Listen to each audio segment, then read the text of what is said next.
Bom, o próximo inscrito é o Reginaldo Novelli.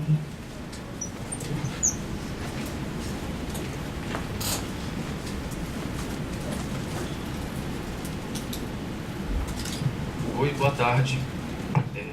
Eu gostaria de compartilhar uma experiência que a Universidade de São Paulo tem no campus USP Leste, na EASH. Eu, durante um semestre, fui presidente da Comissão de Direitos Humanos, né? Uma comissão que foi provocada pelos estudantes depois de um caso de racismo dentro de uma comissão de áreas contaminadas na Câmara Municipal, do qual não teve uma resposta pontual da direção, né? Aumentando os casos de linchamento virtual, diríamos, né? De descrédito da pessoa que estava denunciando e de todo o movimento que se criou. A comissão, ela não é horizontal, no entanto, os participantes entenderam a necessidade de colocar um representante estudantil como presidente, né? E assim eu assumi. Um dos problemas que a universidade nos aponta é bem sutil, mas exerce um poder muito grande. Quando a universidade, sendo ela quaisquer, pública ou privada, diz que só denúncias podem ser apuradas e não as notificações, isso cria um espectro enorme de denúncias que não vão ser apuradas, né? De fenômenos que não vão ser vistos. E com isso, nós estudantes criamos um questionário que é público, né? Que serve apenas para o nosso campus, né? Só inclui a comunidade universitária da USP Leste, e ela contempla tanto as denúncias oficiais das pessoas que se identificam e as denúncias que as pessoas fazem anonimamente, né? Com isso nós criamos dados que podem ser publicizados e questionados pela comunidade. Um agravante disso, além da comissão não ser horizontal, né, não ter uma representatividade plena, a comissão deixa de ter um espaço físico, né? Ela não é localizada na universidade. Ela existe institucionalmente, tem uma portaria, ela é assessorada por funcionários, tem representação discente, tem um grande corpo docente, são 11 professores e 4 estudantes, então a gente vê que não tem uma proporcionalidade. Só que ela deixa, além de não ter o espaço, de publicizar esse canal. Então, se existe um canal de denúncia, de notificação, ele acaba sendo mitigado, colocado por debaixo, né, das outras ações da universidade, e não conseguem ser um canal efetivo. A palavra é bem essa, eficiente talvez. Porque é um canal que poucos estudantes têm contato, porque a universidade ela não deixa isso explícito em suas ações. Ela não faz divulgação por e-mail. Os estudantes, quando eu ainda presidente, tinha contato com as listas gerais, eu podia emitir para todos os estudantes. Nós fazíamos isso uma vez ao mês. Já tem 2 semestres que não é feito, né? E nós estamos sem representação discente nesse momento, nessa comissão. Então existem alguns espaços que são criados, que os movimentos dentro da universidade conseguiram levantar, só que esses espaços eles são ocupados de forma desequilibrada, né? E isso tem alguns problemas, como essa falta de espaço, né? A decisão de ter um espaço onde os estudantes possam se localizar, onde eles possam ser ouvidos, né? E que a circunstância do estudante ou de qualquer membro da comunidade que tenha passado por algum tipo de violação de direitos se coloque a fazer uma denúncia que seja de forma não anônima, né? Colocando ali seu nome, sua cara, a gente está negligenciando os fatores que colocam os estudantes, os professores e funcionários e todos aqueles que frequentam o campus sobre os assédios, né? Muitas vezes o assédio é cometido por professores, né? As violências são cometidas por professores. E como isso vai ser combatido, né? Quando você denuncia para professores dentro da comissão. Como isso vai ser combatido quando são funcionários da própria universidade que são denunciados, né? Então, quando você se expõe, né, é um momento de exposição maior à vítima. Então, os números de denúncia, eles são menores, né, dentro da comissão, até as notificações, porque existe uma insegurança, né? Porque a universidade, para quem não sabe, né, eu posso colocar que desde 1973 tem o mesmo regimento. O regimento foi feito pelo general do Exército, né? Então, se a gente não democratizou a universidade, esses espaços de violação vão continuar. Ainda que exista uma resistência muito grande dentro da universidade, pelos movimentos sociais, amplamente, e com grande potência do movimento negro, a gente tem uma resistência institucional que não permite que os estudantes participem e presidam comissões. Foi uma excepcionalidade dessa comissão existir, né, em 81 anos da universidade. E eu queria compartilhar que existem algumas possibilidades de perfurar isso, né? A nossa presidência conseguiu, mas que existe um campo muito grande onde há possibilidade dos casos ficarem sem andamento e não serem notificados dentro das plataformas ou instâncias que se criem dentro da universidade ou que já existam, pelo medo, por elas não serem horizontais, né? E não poderem nelas terem um peso que a comunidade entenda como representativo, né? Então eu queria trazer essa experiência e obrigado.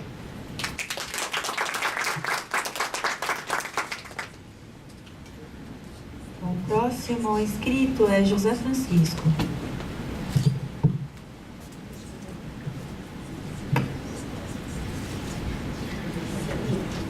Boa tarde a todos, eu sou o professor José Francisco do Instituto Federal de São Paulo e trago aqui uma preocupação muito grande que creio que vai ser muito recorrente agora. No começo do ano tivemos um caso contra as cotas, que foi a agressão de um professor em redes públicas, ofendendo os alunos, né? E não foi caracterizado isso como crime. Como isso foi antes do advento dessa onda de ódio, creio que isso vai ocorrer de forma mais recorrente. Então, a minha preocupação é que criar um protocolo para que possamos criar essa denúncia para que ela possa ser efetivamente levada a cabo. Então, essa é a minha preocupação, que eu gostaria que registrasse, porque os estudantes é uma forma de você minar a cota, através da própria instituição. E a instituição sempre tem aquela dificuldade de você contabilizar, para você gerenciar, para você monitorar a questão de cotas. Sempre não há funcionários, não há documento. Então, e esses 10 anos vão se passando e você não tem uma avaliação de qual foi a produtividade dessas cotas. Então, seria interessante, enquanto não se tivesse uma avaliação dos efeitos positivos das cotas naquelas instituições, principalmente instituições públicas federais, como é o nosso caso, que essas cotas tivessem mais uma prorrogação de 10 anos para que a gente pudesse ver realmente a validade dessa ação. Tá? Muito obrigado. Bom, o próximo e último inscrito é o Valdir. Valdir, você vem? Só lembrando, Valdir, como você chegou ao final, que o tempo de fala disponibilizado é de 5 minutos, tá? Bom dia a todas, bom dia a todos. Eu sou Valdir, sou líder do Quilombo Guaianazes, que é a Associação Cultural de Resistência Afro-Brasileira, a Fundacam, Fundação Nacional de Cultura Negra e Miscigenação Brasileira. Sou pedagogo também. Estou no Conselho Participativo da Subprefeitura de Guaianazes e no Conselho de Meio Ambiente. A gente já vem numa longa história aí construindo justamente a igualdade racial e lutando contra o racismo institucional, contra a intolerância e toda uma situação. Como o tempo é curto, eu fico aqui justamente nas falas dos companheiros aqui que me antecederam, os militantes, lideranças, que aqui se manifestaram nas questões aqui das cotas. Essas discussões de cotas como já está tudo aí encaminhado, essa discriminação, esse preconceito, eu só venho aqui me manifestar que todas as situações que levam a cumprir a lei de cotas e em todas as instituições, escolas, a gente vê dentro da lei 10.639, 11.645, enquanto isso, a gente vê a discriminação, porque nós estamos na década dos afrodescendentes. Nós temos uma preocupação na questão da miscigenação. Tem muitas pessoas de cor branca que é mais negro do que a própria pessoa que tem a cor preta ou a cor negra. Então, é outros viés que a gente vai se transformando dentro dessas políticas de igualdade racial, que nós temos que ver de outra maneira quando nós discriminamos alguém de uma cor clara que se considera negro. Ele tem o sangue negro, até que busque lá a sua identidade genealógica, para você provar que ele tem direito a essa cota ou não, é essa mesa que se coloca aqui. E eu parabenizo aqui na pessoa, né, da Isadora, a essa nova gestão da Defensoria Pública, a qual eu também faço parte muitos anos da Conferência da Defensoria Pública. A gente é delegado nessa discussão e a gente busca o quê? Justamente resposta de todas essas propostas das conferências da Defensoria Pública, dos núcleos de combate à desigualdade racial, a qual nós colocamos várias propostas baseadas nesses temas e aí não tivemos resposta. Eu espero que a Defensoria Pública volte agora a dar resposta, pelo menos, das conferências, e diante disso, uma coisa afirmativa, que nos traga o que adiantou, o que levou, porque a gente vai ficar construindo a roda novamente. Pensando sempre em denunciar, a gente também tem que parabenizar tudo isso que nós lutamos, conseguimos, e estamos aqui, a doutora Elisa, temos aqui, né, vários órgãos aqui, que a gente vê que tem tudo a mostrar que nós vencemos. Mas estamos tendo uma desconstrução muito grande, e eu denuncio o poder público, municipal, estadual e federal, de racismo institucional, preconceito, intolerância e estrutural que detona nós lá do Quilombo Guaianazes como vítimas. E essa Defensoria Pública, já sabe, nós temos uma história muito grande, que o próprio juízo do Fórum 7º de Itaquera não entende essa questão do quesito cor, quando dependente de um processo que já está aqui dentro dessa defensoria. Eu quero resposta de entendimento, que está justamente respondendo lá a demanda de uma situação de danos morais e financeiros contra a comunidade quilombola de Guaianazes.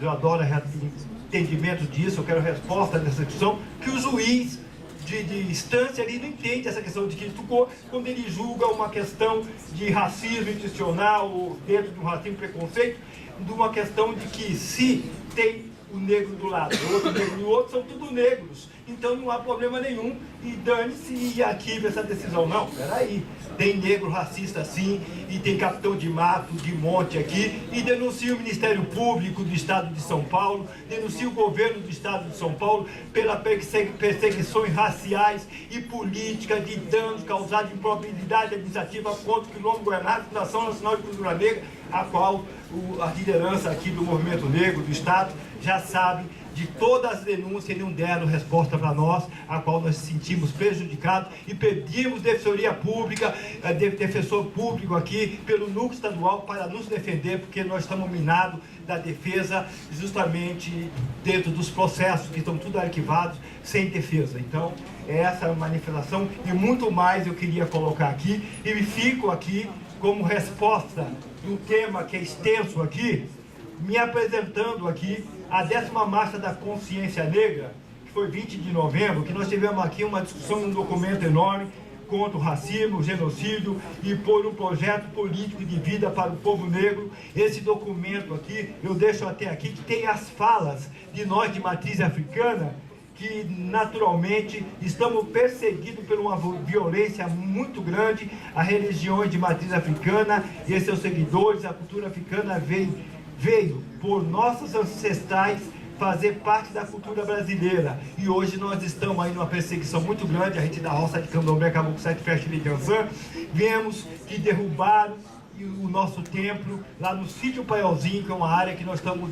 decretando aí como área de Quilombo Guaianazes, e com intervenção federal da CEPIR, que tudo mais aí que não está dando conta do recado, com a Fundação Palmares, e com o INCRA e com o Instituto de Terra Paulista, nós queremos também entender melhor aqui hoje que a Defensoria Pública do Estado não dê resposta lá da CONAPIR em Brasília, aqui a municipal e a estadual, das propostas que nós temos de resposta.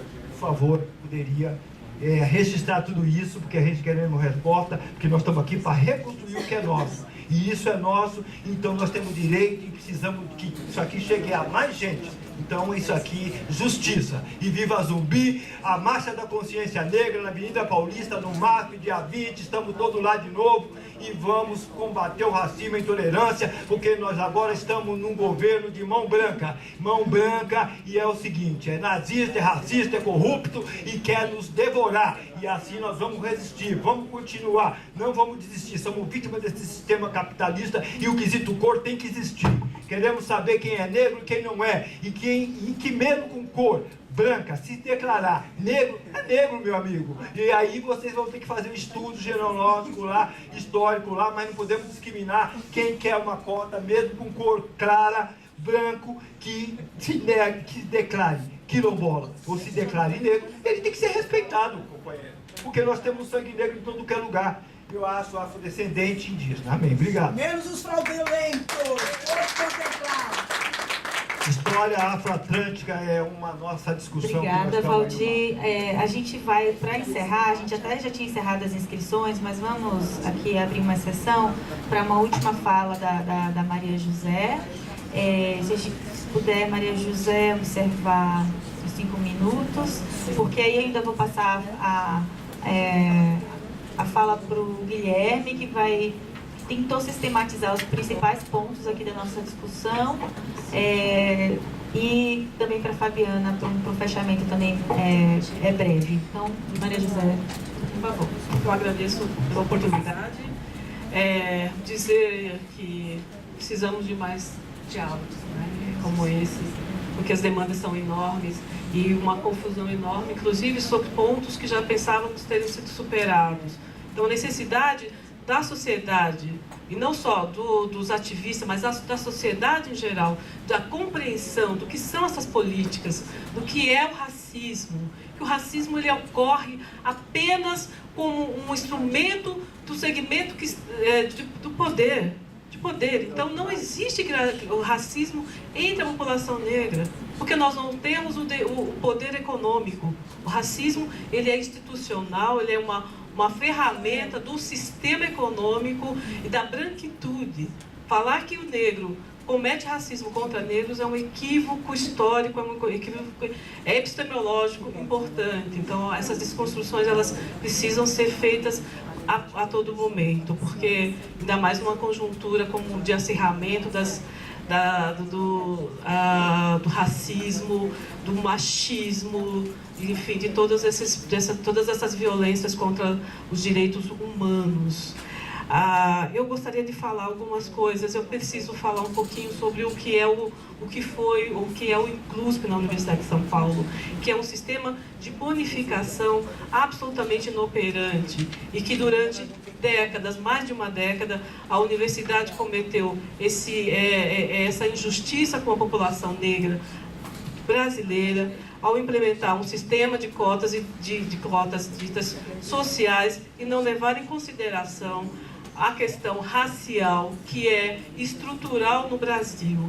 Então, o Inclusp, ele absolutamente foi inócuo durante toda a sua vigência e era o contraponto que a instituição fazia em relação às políticas de ações afirmativas para negros e indígenas em todo o país.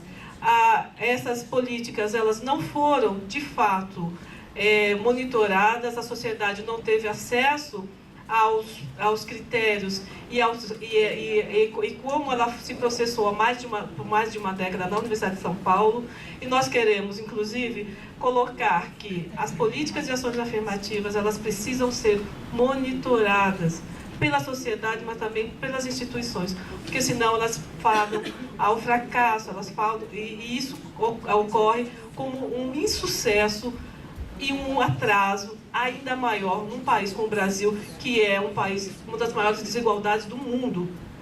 Nós não podemos desconsiderar as desigualdades e as injustiças cometidas durante décadas, durante séculos nesse país. Isso seria mais uma injustiça e mais uma violência contra o nosso povo.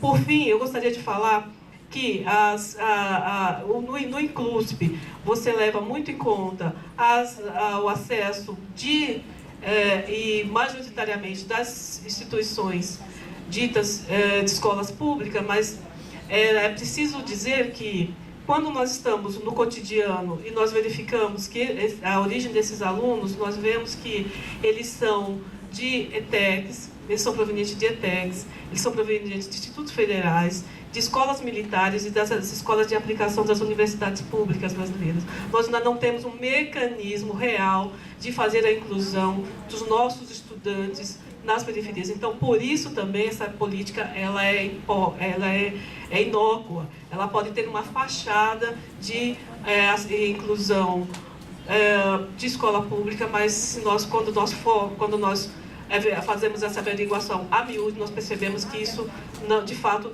não faz com que essa política seja real.